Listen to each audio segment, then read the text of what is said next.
Hey guys, welcome back. So I remember at the start of the year, I think I was saying I was going to be more consistent with my videos. I was going to do them, hopefully once a week. I guess that was wishful thinking on my part. Yeah, I just did that. Let's do the wishful thinking tag.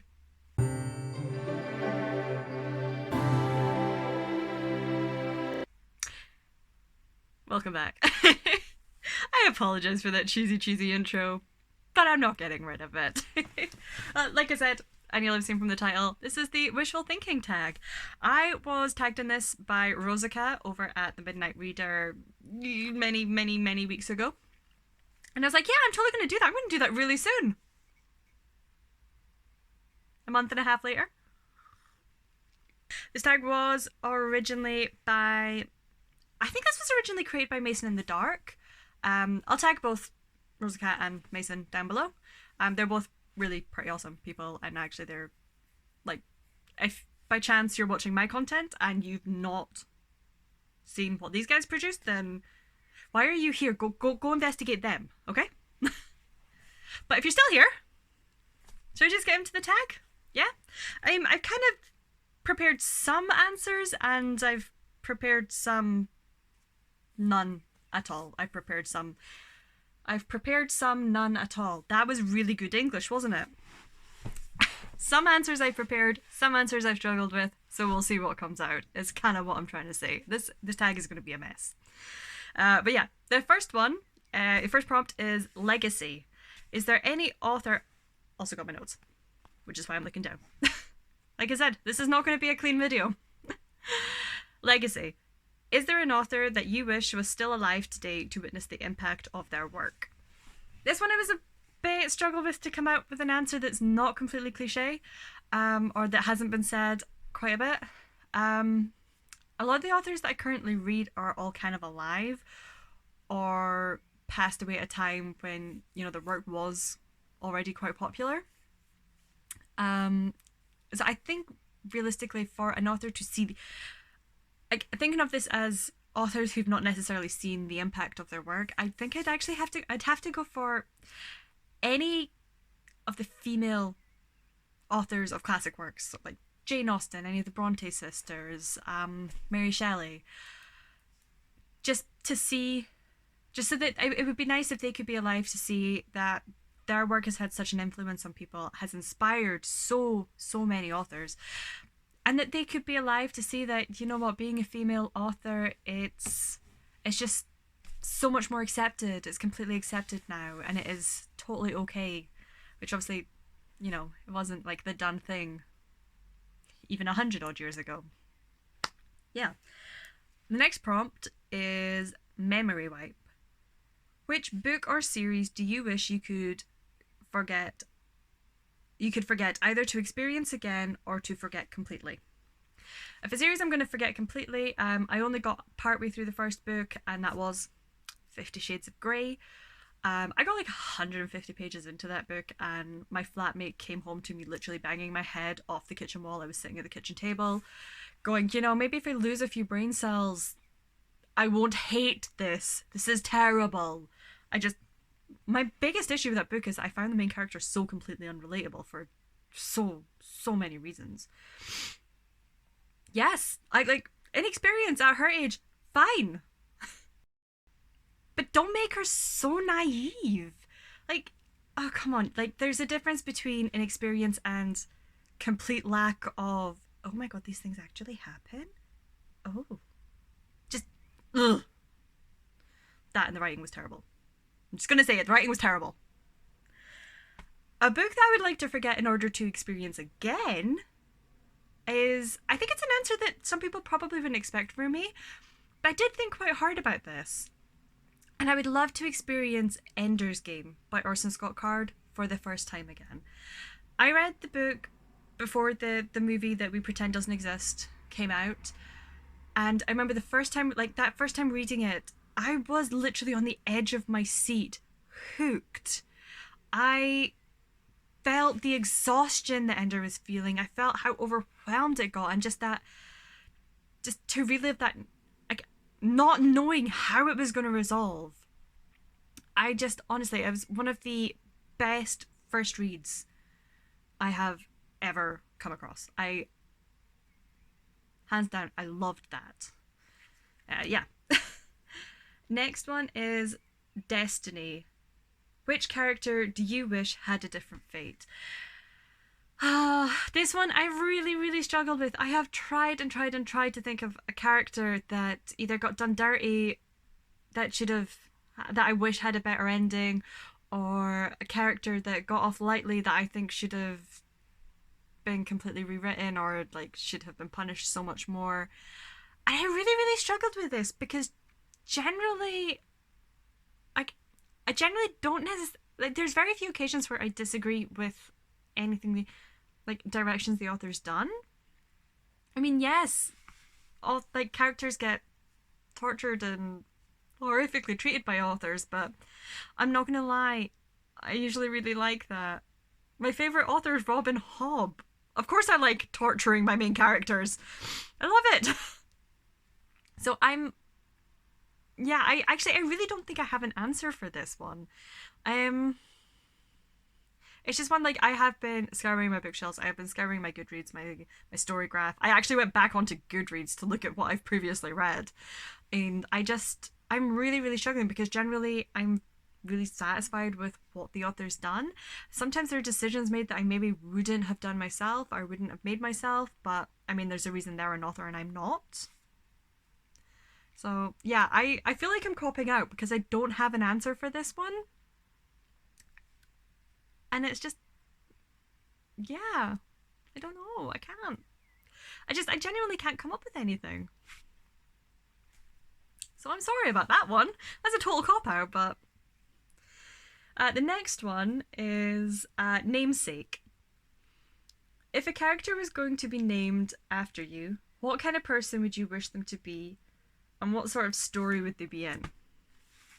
Now, initially, I wanted an Amy character to be this amazing, super confident, kick-ass heroine who just walks in, saves the day, and is like, bam, done, and everyone is in awe around her. There is proper wishful thinking there. And then so I have kind of changed my mind about this a wee bit, mostly because I have a couple of conversations we've been having at work lately where one of my colleagues, I can't even remember how we got onto it, but it mentioned that, you know, I never used to see it, but I can see why people think sometimes you could be quite scary. And I was like, what? Wait, what? No. Huh? I'm the nice one. I always thought I was quite nice. I'm not scary. Like, who the hell would be scared of me?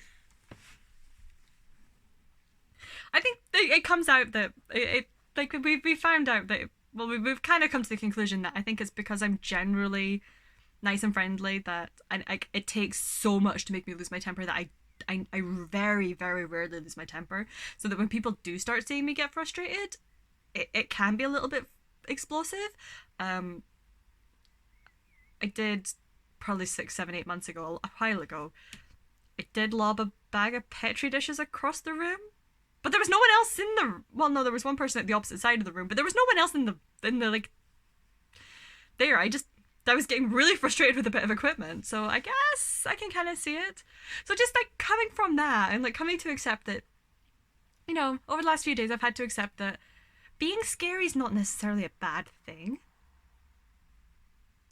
How cool would it be to how cool would it be to be how cool would it be to be the villain? Right? That would be so freaking awesome, right? I want to be the villain. I want to have all of my Slytherin characteristics amplified to the max. I want to be the reason Slytherin has a bad rep. And my backstory is going to be that, you know, I always tried to do good and it just kept getting turned on me. I think I want a very Wicked Witch of the West backstory was like, I tried to do good. It never worked, so I embraced the bad. I think that's going to be, I want to be the villain. I want to be that understandable, relatable villain. Yeah, that's what I'm going with. Oh boy. Next, collectible. Which fictional object do you wish you could own? So now I know a few folk have said this, but I think I'm gonna go with it. And thinking about it, I mean, it could kind of suit my villainous story now. I would love a mist cloak. I sew a little bit, but not nearly enough. I don't have nearly enough skill to make my own mist cloak, but maybe one day I could convince a friend to make it for me, or finally practice enough to make one myself. But mist cloak would be awesome. Or it's not from a book, but technically it's from a manga, so it does technically come from a book. Although I haven't read any of the manga and I've only watched the anime. I would love Sailor Moon's Crescent Moon Wand. For no reason other than to live out my Sailor Moon fantasies of my youth. I mean, yeah. I'd be the villain who finally got their hand on the silver crystal. How awesome would that? I'd be unstoppable. I'd be amazing. I'd be a terrible villain. And then one last prompt, and that is the reset button. Which series or book do you wish was written by a different author?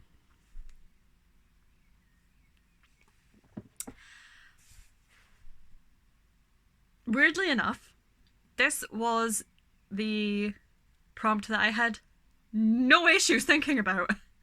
I did not struggle with this one at all, and I don't know if that's probably quite a bad thing. But if there was one book out there that I would want rewritten by another, it's Wicked by Gregory Maguire. And technically it has been rewritten, kind of. It's now a musical. It's now one of my favourite musicals. Has been for a while. Theoretically, we're getting a movie. Maybe, one day. Main characters have been cast. We're slowly getting there. But yeah, that was... I think it was probably... Wicked was one of, if not the first book that I can remember DNFing. I read it when I was in uni one summer, and I got halfway through it and I couldn't finish it. I might enjoy it now.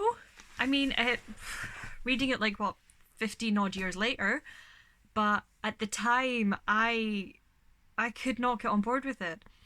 I really liked the characters, or the idea of what he was trying to do. I liked the characters, I liked the concept, I liked the story, but just something about it fell flat. It felt like a book that had so much potential to be amazing, and it just wasn't. I mean, I do remember one of the things, one of the ways I described it at the time was that I felt like the book was let down by the author. So obviously I can't say that for certain now. I can't say that that's my opinion of it right now, because it has been so long since I attempted to read it. But that's a book I would want rewritten. Or at least 17-year-old Amy wants that book rewritten because she did not get on with it. I think I'd have it rewritten by Emily Henry. Only because I know she's doing a lot of fairy tale retellings. Last year I read Lost Boy, which was one of her Peter Pan retellings, and I thought it was brilliant. I really enjoyed it. So yeah, I would have Wicked rewritten by Emily Henry. This has been super rambly, super incoherent. I want to say less than normal, but at this point it's been super incoherent, paranormal. Yeah, so I'm just going to end it there. I'm not tagging anyone in this, mostly because if I take so long to respond to tags, I'm not going to put that pressure. I'm not going to put that pressure on anyone. So yeah, but if you're watching this and you're like, oh, that could be fun to do, please consider yourself tagged. Yeah.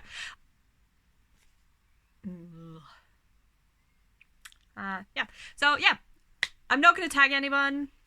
I rarely do, but if you're watching this and you think that this could be quite fun to do, then consider yourself tagged.